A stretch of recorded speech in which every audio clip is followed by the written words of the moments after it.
Welcome back to Recruiting Blitz. My name is Tim Regies. We appreciate you guys tuning in. Before we get started, be sure to like this video, subscribe to our channel. Be sure to check out our work over at InsideNebraska.com as well. Wanted to preview the weekend. Nebraska is hosting 20 plus recruits on campus as they're set to take on Northwestern at 11 a.m. on Saturday. More national prospects than I expected for the weekend, considering it's an 11 a.m. kick. But Nebraska's done well, getting in a couple of 26 guys in town, but really in the 27 class, getting their first shot at a few national targets in the 2027 cycle. So wanted to get right into it. When we'll talk about the 2026 cycle, you're looking at one official visitor and three-star edge rusher Demond Lewis out of Charlotte, Myers Park High School, and younger brother of Carolina Panthers guard Damian Lewis. Basically, essentially down to Nebraska and Florida State for him. Those are really the final two. NC State still lurking. I think Washington still has a bit of a presence, but I think this is going to come down to the Huskers and the Seminoles. He'll visit Nebraska this weekend and is scheduled to visit Florida State next weekend. We'll see if that trip actually happens. Lewis more of an edge, again, a true edge at 6'3", 235 pounds. Could potentially put on the weight and grow into a true defensive end, but likely a true jack in Nebraska's scheme, just based off his frame and what he does well on the field here right this season as a senior at Myers Park.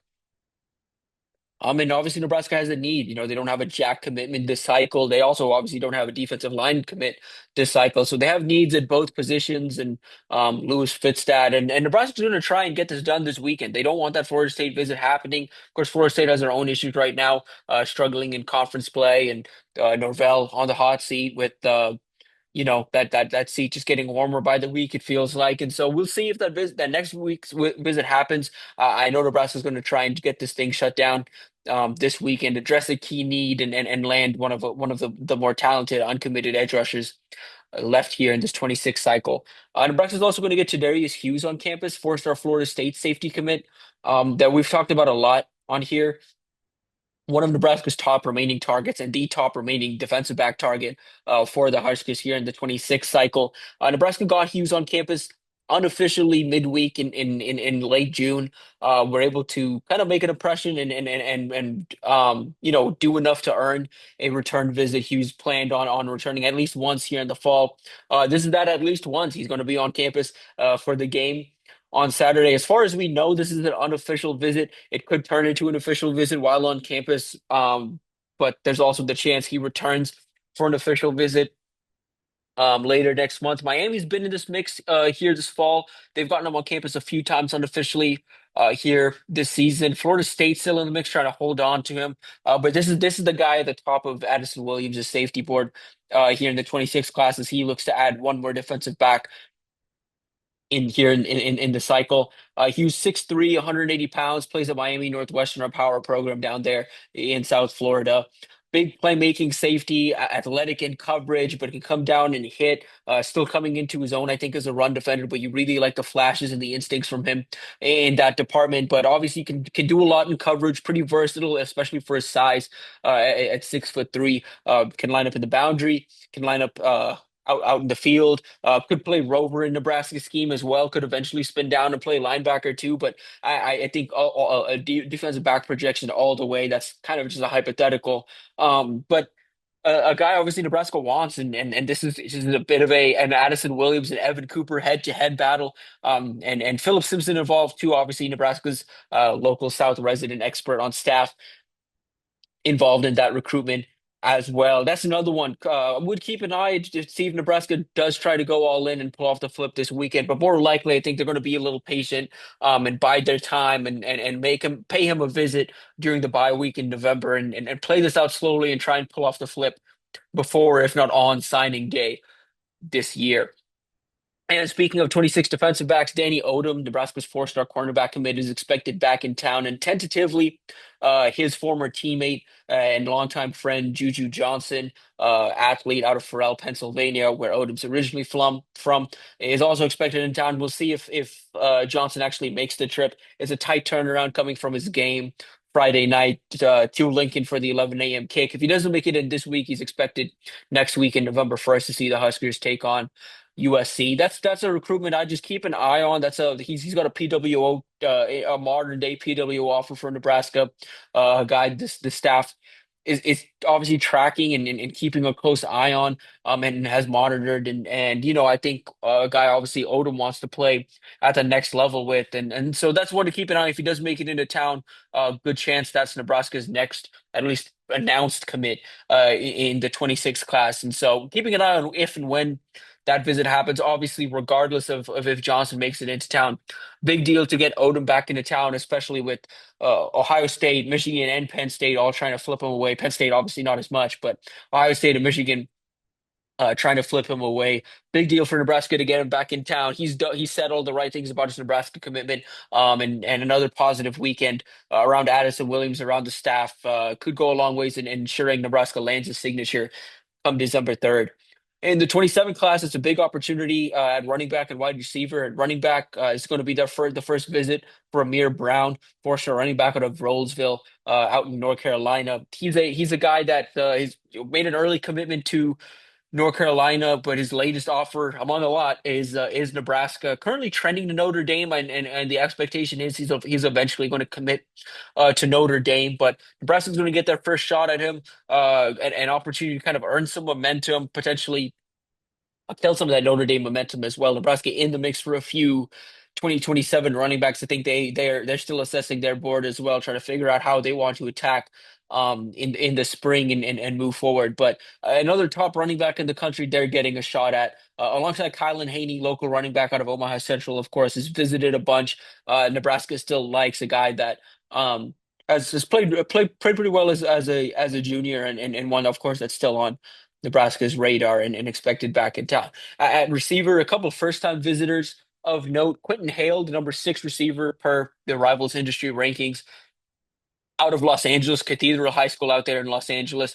Big body receiver, one of the better big body receivers in the 27 class, at least, a year and a half out from signing day at 6'3".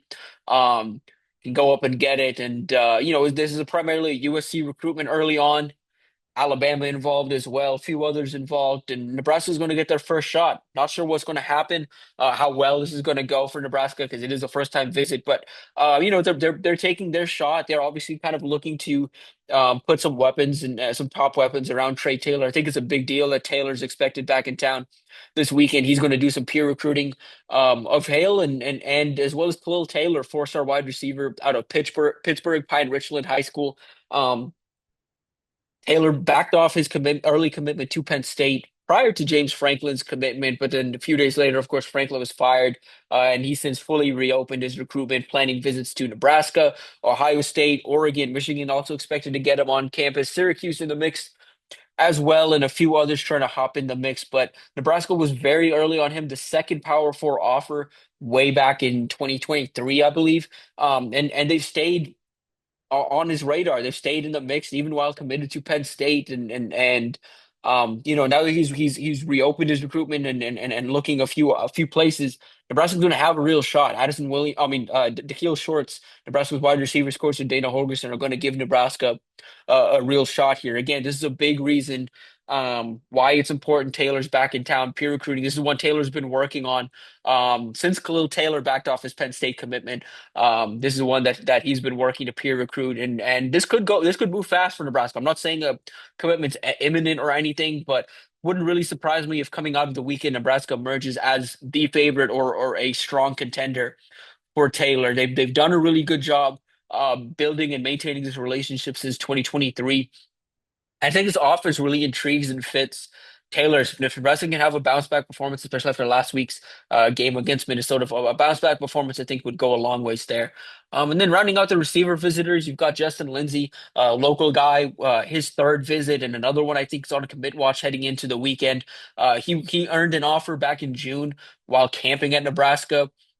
Transferred from Blue Springs South to Lee Summit North, which is the former high school of Isaiah Mosey, Jamar Mosey, on staff now in Nebraska, used to be the head coach over there. So there's some relationships, there's some ties and some familiarity there. But on top of all of that, Lindsey's performance in camp in June was pretty spectacular. Big body receiver, moves really well. I love his movement patterns for his size and the way he runs routes. and developed some chemistry with Trey Taylor. Taylor was throwing at that camp. Those two connected a few times in one-on-ones, and have stayed in touch ever since. This is going to be Lindsey's third visit to Nebraska. Nebraska already holds a wide receiver commitment in the 27 class in Jabari Watkins, four-star out of Georgia. I don't think Nebraska's putting a cap just yet on how many receivers they're going to take in 27, but with one already in the boat and with Lindsey making his third visit. There's another one that could move a little quick for Nebraska, just solely for the fact that uh, there's a sense of urgency here for Nebraska to address receiver, and maybe a bit of a sense of urgency from Lindsey to claim a spot in Nebraska's class if he so chooses to. Elsewhere in the 27 class on the defensive side of the ball, Keyshawn Taylor was a recent offer for Nebraska. They expanded the 27 board significantly. Read up over at Inside Nebraska, Mike Timbits from Thursday on some of those new offers. Taylor, one of those new offers, a rising edge rusher out of Rockford Guilford High School in Illinois. He's making the trip down to Lincoln on Saturday, set to see the program for the first time. Has a lot of Big Ten interest early on, as well as some national programs in the mix, and he's going to feel out Nebraska for the first time. But another one that has that versatility between edge rusher and jack, could play a few different positions along Nebraska's front, but a very productive edge rusher set to be in town for the very first time. In 2028, Anthony Busby, a rising linebacker that Nebraska was the first to offer out of St. Louis University High. Nebraska's made an effort at that school over the years. They tried at Ryan Wingo, now at Texas, out of St. Louis University High. They tried for Keenan Harris, four-star linebacker, headed to Missouri in the 26 class. And now they're after Busby, who also has a Missouri offer and is already seeing some regional interest from other top programs like Oklahoma and Iowa, Iowa State, and so on. But Nebraska was the first to offer. Technically, Keith Williams went out to see him a couple weeks ago. They get him on campus this weekend and have an opportunity to earn some staying power and give him something to think about. I think Missouri's the early favorite in that one, even though he is a 2028. But again, Nebraska's efforts at University High have not gone unnoticed by that coaching staff, by the members of that program. And with Busby specifically to land that first offer, to see the coaching staff from the sideline, have the communication and hear, what Nebraska thinks of his game, that really meant a lot. I think they have an opportunity coming out of the weekend again to have some staying power and stick around in that recruitment for a while moving forward. Another 27 I wanted to touch on just real quick before we get out of here is Princeton Uwefo, four-star offensive tackle out of Murfreesboro Siegel High School.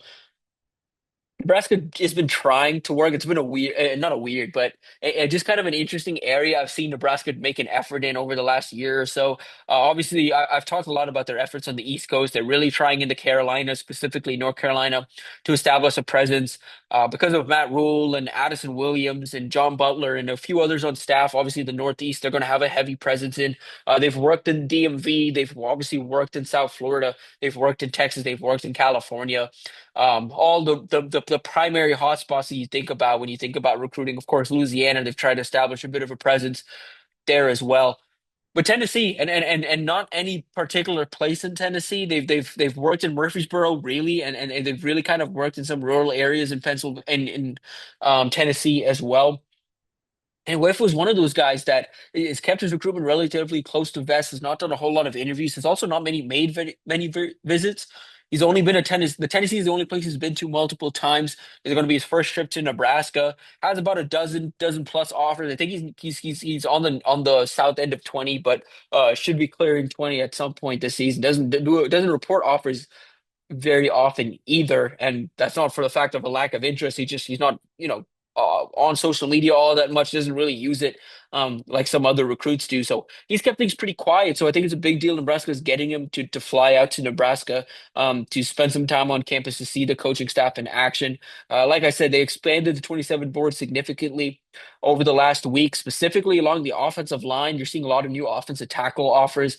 And this is one that, they've had an offer in the mix for a while, but they're really trying to get over the top and really trying to establish themselves as a contender. Tennessee, the one to beat early on, but Nebraska working to establish themselves there. A few others that, again, this week, just to keep an eye on. Khalil Taylor's in town, but so is former Penn State commit Gabe Jenkins, four-star linebacker out of Philadelphia, I believe, or Amani Academy out there in Pennsylvania. A guy Nebraska would love to add in this class. Has some versatility, could play linebacker, could play safety, could play jack. Versatile defender. Actually tried to visit Nebraska in September for the Michigan game, but was unable to secure a ride.